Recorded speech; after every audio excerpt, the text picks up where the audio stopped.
Did you hear what the cow said to the farmer on a cold winter morning? Thanks for the warm hand. Anyway, it's going to get better, so don't panic on me. I start small. Nice to see all of you. How many of you have never seen me before? This is your first time? Oh, wow, most of you, okay. I keep thinking for sure I'm more famous than that, but, you know, that is the truth. I'm delighted to be here. Been looking forward to it for a long time. And it's nice to be back. You know, I was here not too long ago. It's nice to be invited back. It says something when you're invited back. It doesn't say everything, but it says something. Maybe it says, let's give him one more chance, right? See if he can get it right this time. But I'm delighted to have all of you here. We're going to spend the day together. I feel two major responsibilities, and I'm sure you can guess what those are. Number one is to make sure you get your money's worth, right? When you shell out your cash, especially these days, you want to make sure you get full value for the money you spend. And I know the tab for the seminar was not that much. Pretty modest fee to get in. Most of you, your tips for the week, right? So it wasn't that much. But I want you to be able to say when you walk out of here today, it was worth my money. But my biggest responsibility is to make sure you get your time's worth. And the reason I say that is because time is more valuable than money. In fact, you might start your notes with that. Time is more valuable than money. You can get more money, but unfortunately you can't get more time. If somebody asks you to spend your money, that's pretty easy, right? We live in America. We're wealthy. So the money's not the problem. But what if somebody asks you to spend a day? Right? You got to think that over carefully. And I know you did. I wouldn't waste one of my days, not for anybody, not for anything. Once I understood how valuable they were, I don't waste any. But to make an investment like today of your money and your time, I appreciate that. Today's going to be costly for me. It's going to cost me one of my days to be here, right? And some money, of course. But, you know, I don't need the money. I take the money, but I don't need the money. But guess what I do need? The time. So I'm here not to just joke with you. I'm here not to just tell some funny stories and give a performance and walk away. I'm here to give you some value, and I want to make it worth your time. I'm going to invest a day. You're going to invest a day. Let's get the most out of it and see what we can walk away with today. Anyway, for you that have not seen me before, just very briefly, let me just tell you my story. I grew up in Idaho. Farm country, southwest corner of Idaho. In fact, my father still lives on the old homestead where I grew up. He'll be 89 his next birthday, still hasn't retired. I'm proud of my dad. He's never been ill, he's really something. I'm trying to get him to retire this year, 88. I'm telling my father, what a good year to retire when you're 88. And he says, hey, talk to me in 10 years, right? I might be ready. But anyway, I went to high school, I graduated. I went to college 1 year. Halfway through my second year of college, I decided I was smart enough, so I quit. One of my major mistakes. I should have stayed in school. But I thought, heck, you know, I'm smart enough to get a job. That's what life's all about, right? Get a job, pay your bills, work hard, stay out of trouble, keep your fingers crossed, hope for the best. And I figured I was at least prepared to do that. So I quit college and went to work. A little while later, got married, got my little family going, and I'm out there doing what I thought was the best I could. But about age 25, I'm starting to struggle. I've purchased a little more than I can conveniently pay for on time, and the creditors are starting to call saying, hey, you told us the check was in the mail, what's the deal? And I'm getting embarrassed by that. I'm also embarrassed, big mouth me, with all the fancy promises I made to get married. I'm way behind on those promises, and I'm getting discouraged, wondering what to do. And I thought, well, maybe I should go back to school, right? 1 year of college, pretty short on an application. But, you know, tough to go back to school, right? Especially when you got your family going. Time to stay is when you're there. So I discounted that. I thought, well, if I, you know, had my own business, that would be the way to go. But, you know, I'm short on money, too much month at the end of the money. If you've ever been there, that's where I was, age 25. So I had to discount that, and I'm discouraged, wondering, where do I go from here? And then the miracle happened for me. Good fortune came my way. And who can explain good fortune? I don't know. Remarkable things that happen to you at a particular time. Sometimes it's just unexplainable how those things happen. One of my friends says, well, hey, things don't just happen. Things happen just. Another good note for your notes. Things don't just happen. Things happen just. And maybe that's it. I don't know. I'm an amateur on life, I guess like most of us are, trying to figure it out, how to make it valuable. But I was ready. And my good fortune was, at age 25, I met a very wealthy man. His name was Mr. Schoaf, Mr. Earl Schoaf. A friend of mine had gone to work for him, and he started telling me about this man. He said, you got to meet this man I've gone to work for. He's wealthy, but he's easy to talk to. And he's got a unique philosophy of life. And the more he kept talking about this man, I thought, well, I've got to meet this man. So sure enough, shortly after that, I had a chance to meet this remarkable wealthy man, and I was impressed. He was wealthy. Sure enough, he was easy to talk to. I was so intrigued, within a few minutes, I said to myself, if I could be like him, farm boy from Idaho, if I could be like him, I'd give anything. And then I thought, if I could just get around somebody like him, and if he would teach me what to do, I would be willing to learn. I'm coachable. And that was my good fortune. A few months later, this wealthy man that I met, Mr. Schoaf, took a liking to me, hired me, gave me a job. I went to work for him. And I spent the next 5 years in his employ. And then, unfortunately, he died at the end of that period, at age 49. His last 5 years, but the first 5 years of my new life, I got to spend with this remarkable man, and my dream came true. He coached me, he taught me. He taught me the books to read. He taught me the disciplines. He taught me the changes to make in my language and personality. And the things he shared with me during that 5 years literally changed my life, turned my life around, changed my income, changed my bank account, changed my future, changed everything. I've never been the same since that unique experience.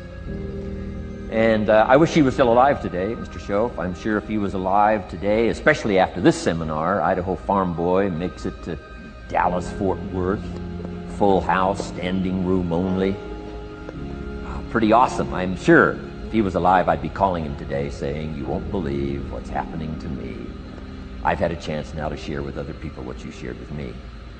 But anyway, how I got here. 30 plus years ago, I was living in Beverly Hills, California. And one day, a friend of mine, businessman friend, said, Jim, I'd like to have you come and share your story with my service club that I belong to, the Rotary Club. He said, I know your story, Idaho Farm Boy makes it to Beverly Hills. But he said, I think my club members would love to hear your story. He said, if I arranged one of our breakfast meetings, would you come tell your story? Just share a few thoughts. I said, okay. So I agreed to go give this breakfast talk. And guess what? They liked it. And my telephone rang. I got another call saying, we heard you've given your story and shared some ideas. Would you come talk to our club? First thing I know, I'm starting to devote a piece of my business time to giving these talks. And then one day, a businessman who'd heard my talk, I think 2 or 3 times, approached me and said, would you come and share that story and some thoughts with my management and salespeople? I said, I got this little company going. And he said, if you'd come tell your story to my organization, he said, I'd be happy to pay you. And I thought, wow, wouldn't that be something?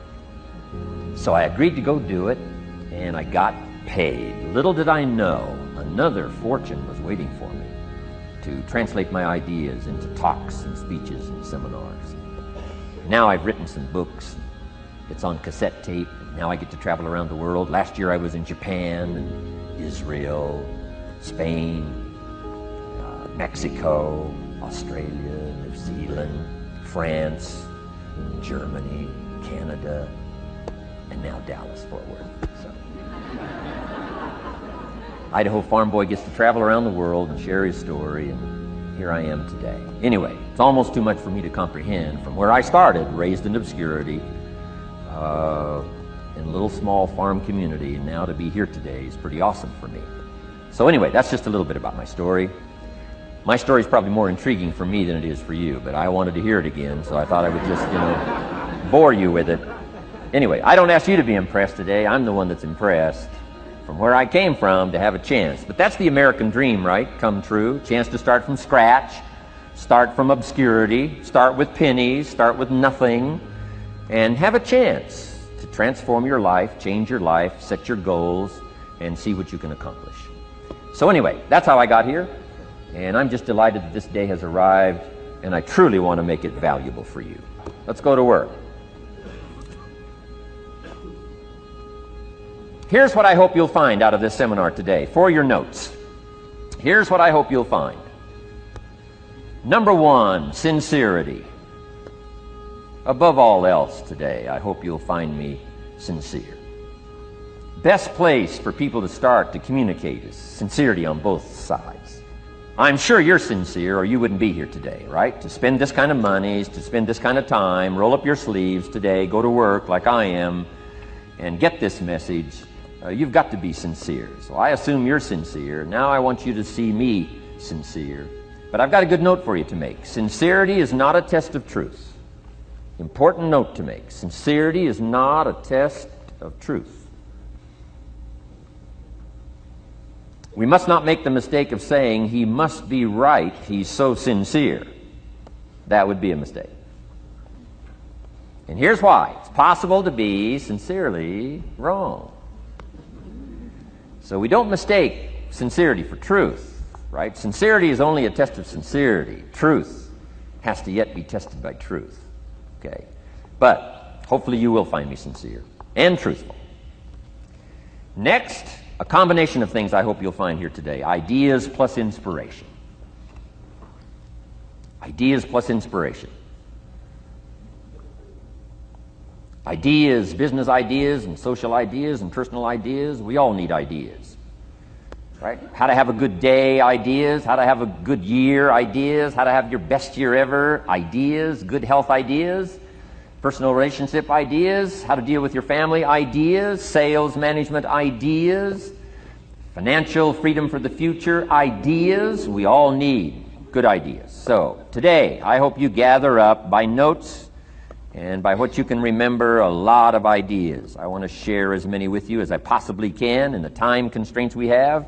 Today is going to go very rapidly. I used to think a day like this was a long day. Found out it's a pretty short day. But I'm going to go as fast as I can, share with you as many ideas as I possibly can. And here's why. Ideas can be life-changing. Ideas can be life-changing. And sometimes all you need is just one more in a series of good ideas.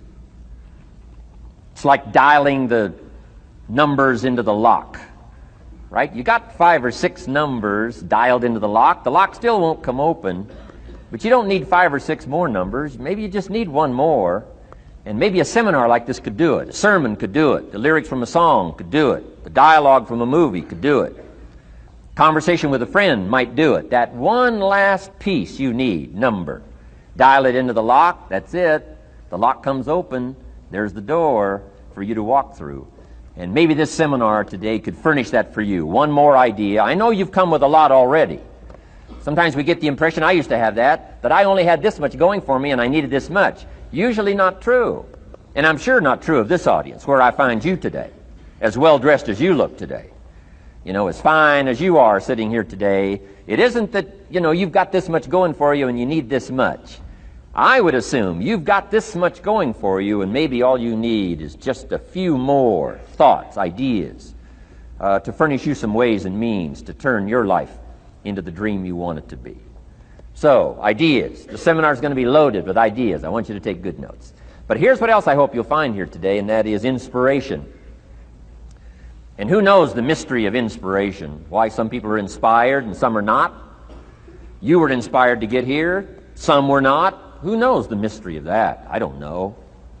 How come you made it? The rest of them didn't make it.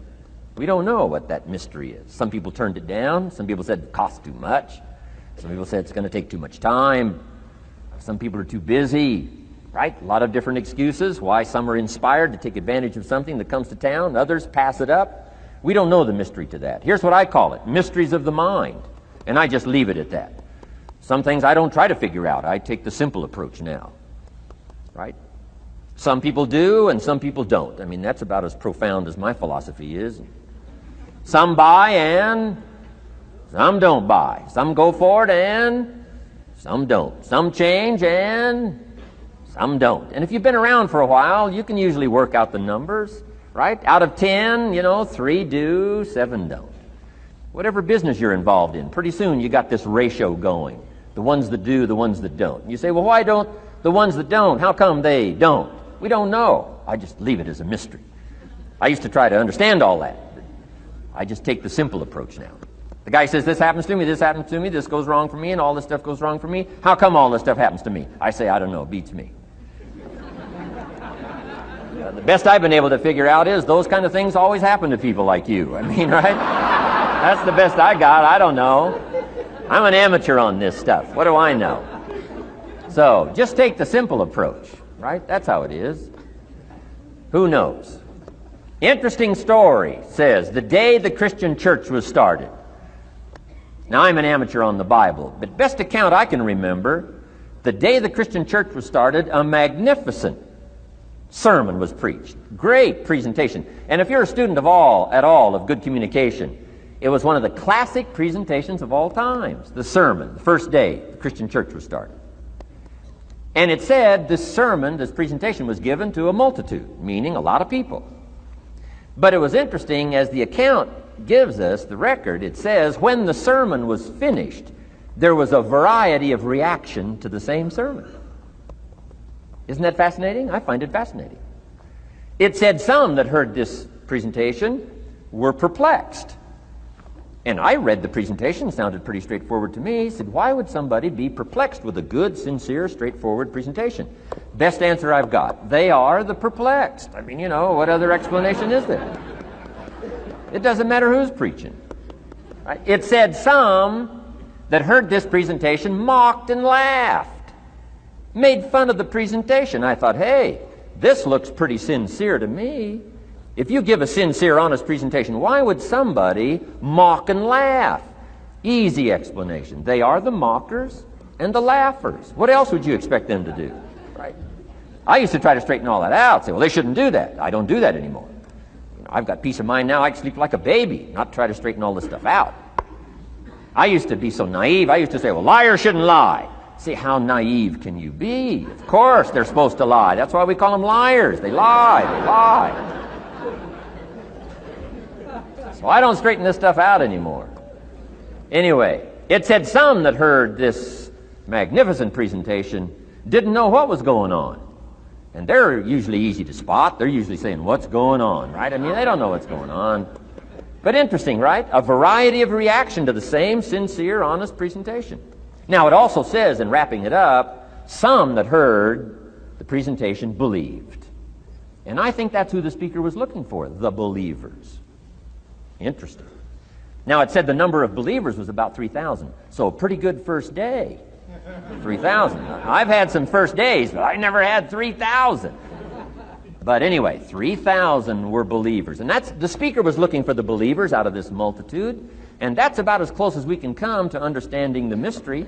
Some believe, and some mock, and some laugh, and some are perplexed, and some don't know what's going on. And you just have to leave it that way.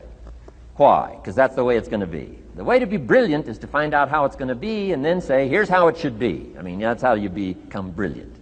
So, anyway, who knows the mystery? I call it mysteries of the mind. We don't understand. But I don't try to change it anymore. On this particular story, as far as we know, they didn't have classes after the presentation to try to de-perplex the perplexed. I mean, as far as we know, they left them perplexed. They left the mockers mocking. They let the laughers laugh. I mean, they didn't come back and try to straighten all this out. You say, well, how can you build a church? Well, make another presentation, and you'll get some believers and some mockers and some laughers and some who don't know what's going on. So that's about the best we can do. So, but I'm glad I've got the believers here today. You believed enough to shell out your cash and part with your time and some of your effort and energy, and I appreciate that. So, hopefully you'll find some inspiration here today. All right? To get the most out of today, a couple of more notes. Number one, be thankful. That's a good way to capture the most of a day like this. Be thankful for what you already have. That shouldn't be any problem in America, being thankful. Everything we need is available in America. Everybody wants to come here, right? The last time I was here, that little presentation I gave, everybody wants to come here, America. People haven't plotted and schemed the last 40 years saying if I could just get to Poland, everything would be okay. No, everybody wants to come to America. Why? Everything's available here. All the books you need, all the sermons you need, all the churches you need, all the schools you need, all the instruction you need, all the inspiration you need, all the capital you need, all the markets you need, all the challenge you need, all the information you need, all the seminars you need. Everything's available here. This is America. So number one, let's be thankful for what we already have. Thanksgiving does this. Opens up the doors, opens up the windows, opens up the channels. Thanksgiving for what you already have. I did a seminar one weekend up at the ranch, up at Clear Lake. Got a lodge up there. Nice setting, high valley, high serenity ranch. For the weekend, Friday evening, Saturday, Sunday. People drove in from around California. I got there late Friday afternoon. Everybody had pretty well already gotten there. I couldn't believe the parking lot.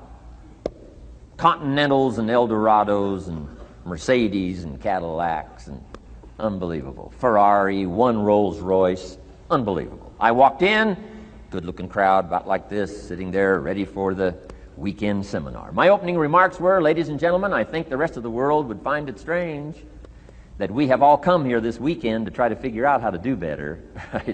I think the rest of the world would say, I don't understand. Guy in his Rolls Royce saying, I got to get to the seminar, find out how to get another one of these Rolls Royces. Unbelievable. Anyway, let's be thankful. Here's what locks up the doors and the channels to receive more: cynicism. That locks you away. That prevents you from learning more. Being a cynic about the past and the future, a cynic about the marketplace, cynical about the people, cynical about the institutions, cynical about the setup, cynical about yourself, cynical about your chances. See, that locks away all the chance for stuff to flow your way. So, good advice, I think, today. Start off, be thankful. Here's number two, listen well. That's going to be a challenge today. I understand that. Seems like most of, our life is still going on outside these four walls, right? Most of our life seems like it's all, continuing out there. Family and business and associates and market and economy and whatever else is happening in the midst of your life. And to sort of, pull your attention from what's going on out there and put it in here for just a few hours, I know is a challenge. But do the best you can, listen well. And here's the last one, take good notes. Be a good student today. Take some good notes. I've not come to entertain you. As you can tell by my opening joke, right? I would not make it in Las Vegas. So we don't have a dog and pony show today, no entertainment. But I do have some ideas. Take some good notes. Somebody showed me the other day notes that they took about 21 years ago, attending one of my seminars out in Los Angeles. He said, I still use these notes I took 21 years ago to help me in my business, relationship with my family. So I'd like to have these notes that you take today become that valuable for you. Then it would be worth me making the investment to come and spend a portion of my life, my time, my energy here. And I want this investment I'm making here today to pay off. And one of the ways it can pay off for me is for you to take good notes and then go away and use whatever makes sense. Because what I feast on coming back around is the stories out of this audience today. Sure enough, 6 weeks from now, 6 months from now, 6 years from now, somebody's going to, by phone, by letter, by personal contact, walk up to me and say, the things you shared that day got me thinking. And I started making some changes, and let me tell you what's happened to my business. Let me tell you what's happened to my sales career. Let me tell you what's happened to my relationship with my family. See, that'll make it worth it for me. Not the money, the return. Something you can't buy with money. If somebody says, thank you for touching my life and taking the time to make the investment. And that's what I'm all about. So if you'll become a good student today. And here's the last note. Don't be a follower, be a student. You'll be happy to know today we haven't come seeking disciples. We've got no movement for you to join. I'm just here to share some of my experiences, good ideas, best I can. But I think that's good advice. Don't be a follower, be a student, right? Take advice, but not orders. Take information, but don't let somebody, order your life. Make sure what you do is the product of your own conclusion. Excellent note to make. Make sure what you do is the product of your own conclusion. Not to do what someone else says. Take what someone else says, process it, think about it, ponder it. If it makes you wonder, if it makes you think, then it's valuable. Then when you go take action, make sure that the action is not what somebody told you to do. Make sure the action is the product of your own conclusion. If you'll follow just a little bit of those simple guidelines, I'm telling you, the learning process can be speedy, swift, powerful. Your learning curve can go up, and then applying it to your business, your life, your family, conversations, equities of all kinds. You'll find some progress like I did that first 5 years when I met a teacher willing to share with me, turn my life around. Progress I couldn't believe happened for me. Okay, let's get started. I want to review, I was here last time and we talked about the 5 major pieces to the life puzzle.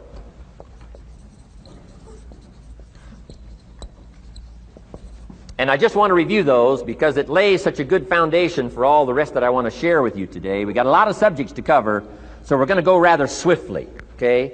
Put on your mental track shoes here and run with me today, because I'm going to deal mostly in concepts. Expect you to, fill in a lot of the details, because I've got a lot to share. I want to get through it all. But let's lay this foundation again of the 5 major pieces. Happens to be the title of my latest book.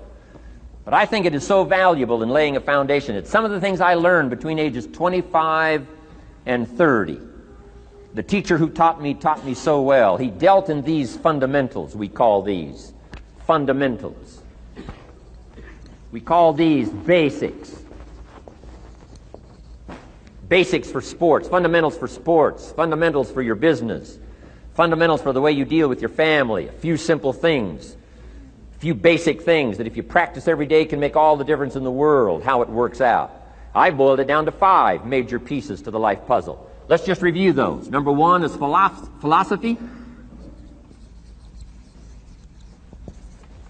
Philosophy, as I taught the last time I was here, philosophy, in my personal opinion, is the major determining factor in how your life works out. Philosophy, the major determining factor in how your life works out. Philosophy. To form our philosophy, you got to think. You got to use your mind. You got to process ideas. And this whole process over a lifetime, starting way back here when we were children, schools that we've attended, our parents, our experiences, all this stuff that we've processed by the thinking process helps to develop our philosophy. And in my opinion, each person's personal philosophy is the major factor in how your life works out. Here's what I called it in that last presentation when I was here. It's called the set of the sail.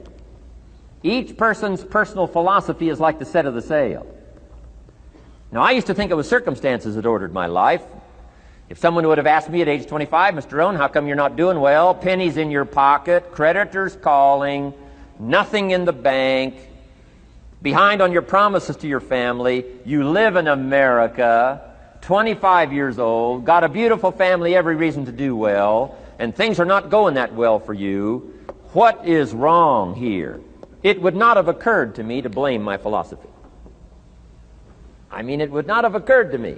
Saying, well, I got this lousy philosophy, and that's how come I got pennies in my pocket and nothing in the bank, and things aren't working well. That would not have occurred to me. I found it much easier to blame the government. Much easier to blame the tax problem. I used to say taxes are too high. Top tax rate when I first started paying taxes, 91%. Back then, when your income reached a certain level, all your income over that, 91%. So I used to say that's too high. Now, the top tax rate's about 33%. But people are still saying what? Taxes are too. See, but you can't use that anymore. If it's gone from 91 to 33, how could it be too high? Come on. I threw all that old excuse stuff away. Some people found it, though, and they're using it these days. My old list. I used to blame the traffic, the weather, used to blame circumstances, right? People say I'm too tall, I'm too short, I'm too old, I was raised in obscurity, raised on a farm, parents of modest means, all the stuff. If you were to ask me, how come you find yourself here, Mr. Rohn, age 25, living in America, land of abundance and opportunity, pennies, zero in the bank, not doing well, creditors calling, it would not have occurred to me to blame my philosophy. I found it easier to blame the company policy. I used to say, if this is all they pay, how do they expect you to do well? So I figured that, my future was going to be tied to what everybody else was arranging, the economy and, right, interest rates. I used to say things cost too much. That was my whole explanation, not my philosophy, until my teacher taught me better that this is where the problem was, my own personal philosophy. Here's what's exciting about each person's personal philosophy. That's what makes us different than dogs and animals and birds and cats and spiders and alligators. That's what makes us different than all other life forms. The ability to think, the ability to use your mind, the ability to process ideas, and not just operate by instinct. In the winter, I'm telling you, the goose can only fly south. What if south doesn't look too good? Tough luck. It can only fly south. But see, human beings are not like a goose, can only fly south. I mean, you can turn around, go north, you can go east, you can go west, you can order the entire process of your own life. And we do that by the way we think. We do that by exercising our mind. We do that by processing ideas and come up with a better philosophy, a better strategy for our life, goals for the future, okay? Plans to achieve those goals. All this comes from developing our philosophy. Philosophy helps us to process what's available. Well, when we get here, we got seed, and we got soil, and we got some rain, and we've got some what? Sunshine, and we've got some seasons, and what? The miracle of life. Now, the key is, what do you do with all this stuff? How do you turn all this stuff that's available here into equity and promise and lifestyle and dreams and future possibilities? All of this that's possible now with human beings, how do you take all this stuff and turn it into this equities and values? Well, it starts with philosophy. What is the seed? What is the soil? What is the sunshine? What is the rain? Is it possible to take some of each of all the stuff that's available and turn it into food and turn it into value and turn it into nourishment, and turn it into something spectacular and unique that no other life form can do? And the answer is yes.